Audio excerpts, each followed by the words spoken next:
من الهدايا التي كادت أن تؤدي إلى اعتقال رونالدو هناك إكسسوارين يبلغ ثمنهما أكثر من $500,000. رونالدو كان يمتلك بعض الأشياء الجنونية بشكل كبير، ولكن ما يمتلكه رونالدو جونيور هو أكثر جنوناً بكثير. وانتظر حتى ترى ما الذي كان سيحصل جونيور عليه في عيد ميلاده. هذا الشيء الأول كلف أكثر من $500,000، لأن عندما تتعلق الأمر بألعاب الساعات لا يوجد الكثير من الأطفال الذين يظهرون ساعات أفضل من جونيور. يمتلك جونيور ساعة تكلف أكثر من منزلي المجنون سنة 2020. كان كريستيانو في دبي على وشك الفوز بجائزة لاعب القرن، ومع هذه الجائزة الخاصة كان على الجميع أن يظهروا بأفضل حلة، ومع ذلك أصيب جونيور بالجنون لأنه ظهر وهو يرتدي إحدى أندر الساعات في كل العصور، وهي ساعة رولكس GMT ماستر آيس إيديشن، والتي تكلف أكثر من $500,000.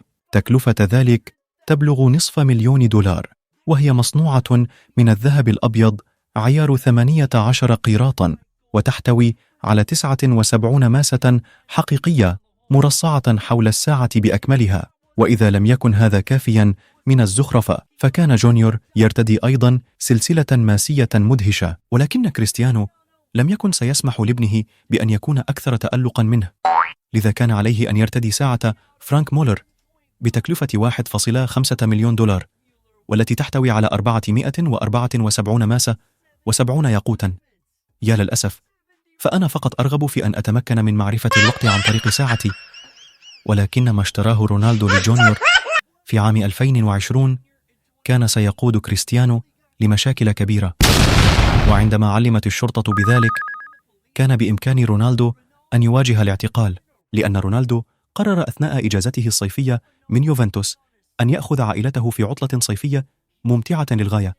ولجعل العطلة أكثر متعة، اشترى رونالدو لجونيور جيتسكي يستحق أكثر من $15,000. الجيتسكي هي واحدة من أروع وسائل التنقل في المحيط، فهي تبدو رائعة للغاية وتتحرك بسرعة تصل إلى 70 ميلاً في الساعة. ولكن هناك مشكلة كبيرة، حيث لم يكن جونيور يبلغ من العمر سوى 10 سنوات في ذلك الوقت، والسماح لطفل يبلغ من العمر 10 سنوات بركوب جيتسكي يعتبر خطيراً للغاية. فعلاً إنه غير قانوني. وعندما قامت عائلة رونالدو بنشر مقطع فيديو على الإنترنت لجونيور وهو يستمتع بوقت رائع على جيتسكي، بدأت الشرطة البرتغالية تحقيقاً في الفيديو وأرادت مقابلة كريستيانو. كانت الجماهير تنتقد رونالدو بشدة لسماحه لجونيور بركوب جيتسكي، ولحسن الحظ تم تغريمه بغرامة صغيرة فقط، وأخبر بعدم القيام بذلك مرة أخرى. ولكن ذلك لم يمنع كريستيانو من قضاء وقت ممتع به. ولكن رونالدو ليس مجرد شخص يشتري هدايا غريبة لابنه، بل بعض الهدايا ساعدته على أن يصبح لاعباً ممتازاً على أرض الملعب، وهذا الأمر ما زال مستمراً حتى الآن. وعندما بدأ جونيور حياته في أكاديمية يوفنتوس، احتاج الجديد هدية متميزة من أجل النجاح في الأكاديمية. لذلك في عيد ميلاده قرر رونالدو أن يهديه شيئاً يساعده على رفع مستوى أدائه، وهي أحذية كرة قدم جديدة تابعة لمجموعة ميركوريال سفاري، وتبلغ قيمتها أكثر من $250 في ذلك الوقت، وكانت تعتبر أفضل أحذية كرة القدم في السوق. حتى رونالدو نفسه كان يستخدم هذه الأحذية في أوج مستواه، وبدأ أنها فعالة، حيث تم الإبلاغ عن تسجيل جونيور 58 هدفاً و18 تمريرة حاسمة في 28 مباراة فقط في أكاديمية يوفنتوس. وقد نجح في تسجيل أهداف رائعة مثل هذه. يا له من رجل! بالتأكيد لو لم تكن تلك الأحذية تكلف نصف إيجاري لقمت بشرائها. ولكنها ليست فقط الأحذية التي تجعل جونيور لاعباً ممتازاً، فأنت لن تصدق كم يدفع والده فقط لتدريبه في السعودية، حيث يحصل على فرصة للالتحاق بأحد أغلى أكاديميات كرة القدم في العالم.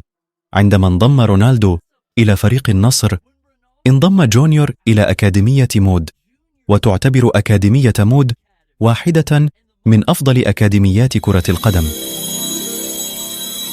تعد أكاديميات في العالم مكاناً محدوداً يحضره فقط أفضل اللاعبين الشباب.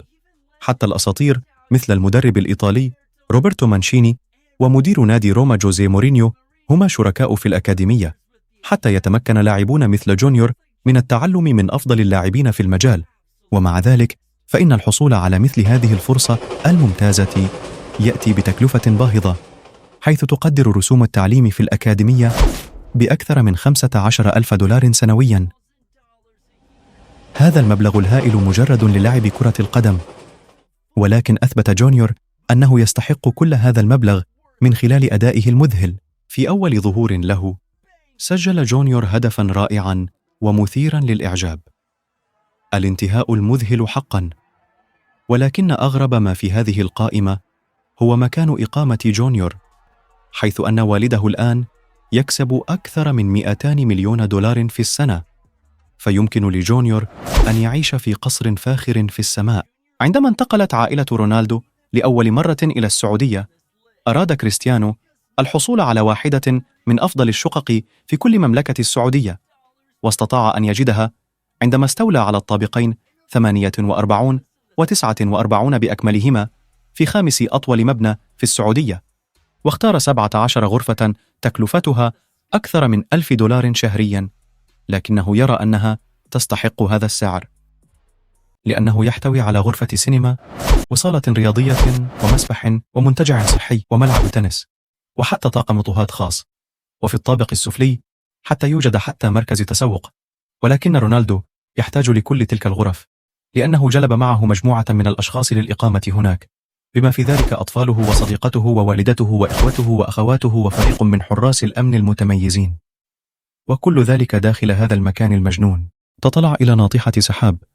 يا له من أمنية لو كان لدي ميلاد مثل جونيور عندما كنت صغيرا، ولكن إذا لم يعجب جونيور ذلك فيمكنه دائما الذهاب والعيش على يخت عائلته، لأنه بعد فوز يوفنتوس بلقب الدوري عام 2020 أراد رونالدو أن ينفق بشكل كبير للاحتفال بنجاح فريقه، لذا اشترى لعائلته شيئا يمكن أن يحصل عليه فقط اللاعبون النخبة الحقيقيون، يخت فائق بقيمة 7 ملايين دولار، واحد من اليخوت الفاخرة في العالم، لأنه يحتوي على 5 غرف نوم فاخرة و6 حمامات ومطبخ وصالة رياضية، وليس صالة واحدة فقط بل 2 مناطق للجلوس المذهلة. لا عجب أن رونالدو وجونيور دائما في عطلة، ولكن الأمر الأكثر جنونا هو في الواقع ما لا يملكه جونيور. فبالرغم من امتلاكه ساعة بقيمة 500,000 دولار وأحذية كرة القدم النخبة والعيش في شقة فاخرة، إلا أن جونيور لا يمتلك حتى هاتف. يا للأسف، توقعت حقا أن يكون لدى طفل غني وشهير مثله جهاز آيفون الأحدث، أو أنه سيحصد متابعين على تيك توك، لكن السبب سيصدمك، لأنه على الرغم من طلب ابنه منه، فإن كريستيانو لا يرغب في أن يصبح جونيور مدمنا على التكنولوجيا. يقول أن جونيور لديه الكثير من الوقت في المستقبل للعب بالتكنولوجيا، ولكن في الوقت الحالي يجب أن يركز على أن يكون طفلا مستمتع دون تشتيته. عندما يلعب جونيور كرة القدم بمهارة مثل هذه، فإن تربية رونالدو بلا شك تعمل بشكل واضح. في النهاية، في عام 2023 كاد جونيور أن يحصل على أحد أشهر المدونين على اليوتيوب في العالم كهدية عيد ميلاد نهائية. استمعوا إلى صديقي جونيور وانظروا. إذا لم تكونوا تعلمون يا أخي، كما قلت، كان هذا عيد ميلاد أحلامه. كان عيد ميلاد جونيور يوم أمس. لم أكن قادرا على الحضور إلى حفلة عيد ميلاده. يا أخي، عذرا يا صديقي، إنه يوم بعد أن التقيت برونالدو كان من المفترض أن أحضر حفلة عيد ميلاد جونيور. أنا آسف يا صديقي، لكنني لم أستطع الحضور. لكن على الأسف كان حفل تخرجي في نفس اليوم، لأن الأمور كانت مزدحمة جدا. تصدق أنه من المفترض أن تأتي السرعة للوصول إلى منزل رونالدو؟ يا للهول، لقد كان جونيور في الجنة.